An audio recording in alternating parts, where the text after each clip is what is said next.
I mean, it's very important, you know, for the way that we want to play. We want to get out and run. I think it's tough for teams to keep up with us in transition, but that all start with getting the stop and rebounding. Closing out the possession. If you don't close out the possession, it's the defense you play is pointless. So it'll be very key for us. And one thing I think has been great is Clay. He's been coming in and cleaning up a lot of rebounds, coming over the top, getting them if it's coming over the big head. And obviously I think K probably averages 7.5 rebounds on his career. So it's Steph's a great rebounding guard, and Zaza now we gotta hold the paint down. So it's very big, very key, and it's something that we have to do if we want to play the way we want to. The other night, like you were doing your thing, having a great time. How much fun is it playing with guys like? Now you got KD and Steph and Clay. Just having those guys at your disposal to do what you want to distribute the ball the way you do it. It's very fun. When you have guys like that who can really shoot the ball, it's pretty fun. Just knowing like wherever you pass the ball, guys can knock shots down. Then you got guys coming off the bench. Ian's been playing amazing. Obviously, Andre over his career has proven that he can knock those shots down. Sean has his own special way of finding an open spot. D West. You got so many guys that can shoot the ball that it's fun, having those guys on the wing and kind of just picking and choosing. It's one of those things where you just wait for it to open up. Eventually, some one of them's going to open up, and you kind of just survey the floor, and eventually one of them open up, and it's fun. I think Get them the ball. People are assuming that you guys were going to score a lot of points and do well on offense, but there are maybe a few questions about the defense without Bogut, without Festus, and so forth. Is that a valid concern that the defense is going to change? You guys maybe make some adjustments with those two guys? You don't have that same rim presence that those two guys have, but it's all about scheme. Zaza's a great defender in his own right, and it's all going to come together. You'll see there's times where we'll kind of give up something, and it's like, hey, we got to be here, we got to do this, and it's all a part of the learning curve. But at the end of the day, I think our defense can possibly be better. With the length that we have, I think we can disrupt a lot of people, and so it's going to be fun. And I'm not saying our defense is going to be as good as it was from the jump, because you got to grow together, and it's a lot of parts that didn't change. So that's kind of an area that we'll have to grow, and we'll continue to grow. But one thing we do know is that it's an area if we want to win a championship, we have to be good in. You guys didn't play the Spurs last year until late January. Everybody was anticipating that matchup as being a potential Western Conference final. I thought we played them early in the year, and then we didn't play them again until late. No. The first game was in late January. All 4 games were after the New Year. Wow. So that's different. Playing them right out of the chute, is that good for you guys? Good to see them?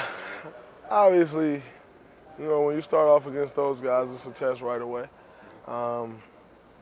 But it's just one of the 82 games. It'll be a very fun game, very fun way to start the season off, and a tough way to start off. But at the end of the day, it's 29 other teams in the NBA other than us. No matter who you play, you got to come out ready to play, and ready to give 110% when you step on the floor. Anybody can beat you, so it's not that it's just the Spurs. It's you're ready to start the season and you want to get off to a good start. So regardless of who you're playing, you got to come out with that mindset, focused, and locked in. Is it going to be a little weird to see them without Duncan?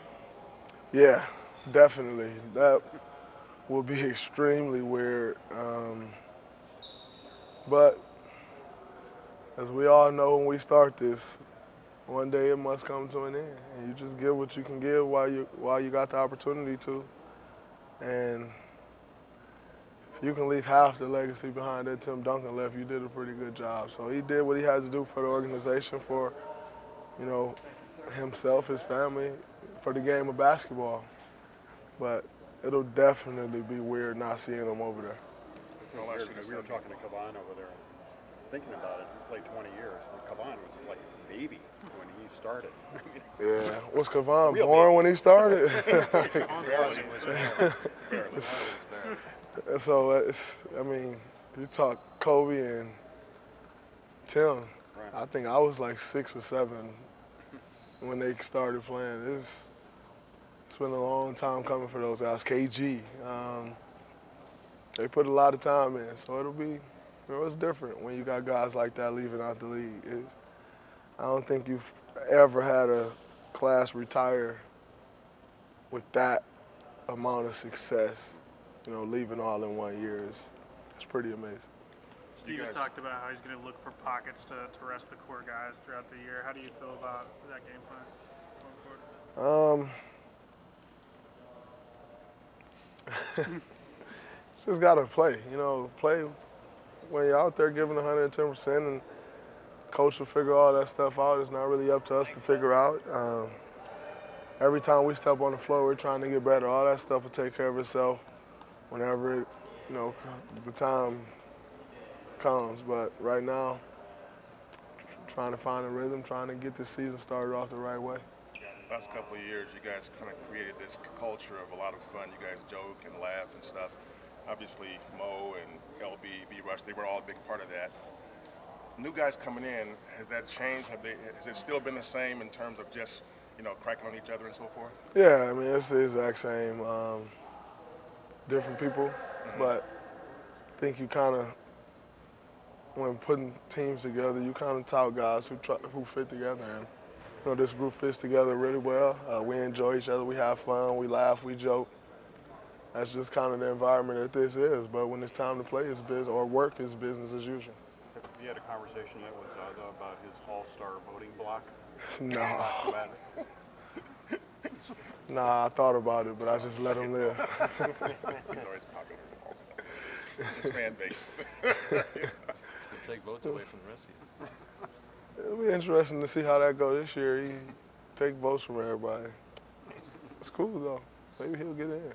We'll see. Speaking of the individual stuff and votes, how do you see the MVP discussion? I feel like everybody's adopted this idea that, nobody on the Warriors getting it because too much talent, they take away from each other. Yeah, Easy to say that now, but it's easier said. Easy for anyone to come out and say that, but you never know how anything's going to play out. I don't think anyone on this team is going into the season saying, hey, I need to be the MVP. We're going in trying to win a championship. All the individual stuff, the individual accolades, that stuff comes with success. So you go in with the right mindset of trying to win a championship and the team's successful and guys are playing well, then that's when the awards come. But I don't think anyone on this team is looking saying, hey, like, KD, can I win MVP? Steph, can I win it? Clay, can I creep in there? Nobody's doing that. We're just trying to win a championship. Everything else is secondary to that. Is that what has to happen for you guys to feel it was a success? Win a championship? Yeah. That's what has to happen every year for you to feel it's a success. Obviously, there's success within that, but that's always the ultimate goal. And it's one that you can do everything you can to reach. Does this team have the character that they feel and to express that they really have to be able to be successful in that type of role? You guys have a game I think it's all how you look at it. Some people say we're villains. I don't think we're really going into this saying, hey, we're villains, we need to do this. Like, who cares? It's like, it really doesn't matter what role people try to make you play. It's about getting on the court, getting between these lines and performing. At the end of the day, what everybody else draw up and try to make you out to be, they can draw up and make you out to be whatever they want. If you're winning games or not winning games, that's what matters. So I don't think this team is looking saying, hey, villains, let's do it. Like, nobody care for real. You probably don't care how people are perceiving this team. But is this something that going down the road, you think when it's just a constant narrative of, everybody's hating on the Warriors? I mean, that's usually when you're doing something the right way, people hate. You know, usually when you're doing something someone else want to do, they hate. You know, usually when there's success, with success comes hate. You know, so that kind of just come with the territory. It really doesn't matter. I mean, KD being here definitely adds to that, but with the success we've had, people are going to hate us anyway. That's kind of just, like I said, it comes with the territory. So it really don't matter to us that, oh, this person say they hate us and they love us. Like, at the end of the day, well, like I said, it's about getting between these lines and performing. Everything else outside of that is, I mean, it really don't matter at the end of the day. You know, things are going to be said. Some things are not going to be said. But when it's all said and done, the only thing people are going to talk about at the end was whether you won or lost.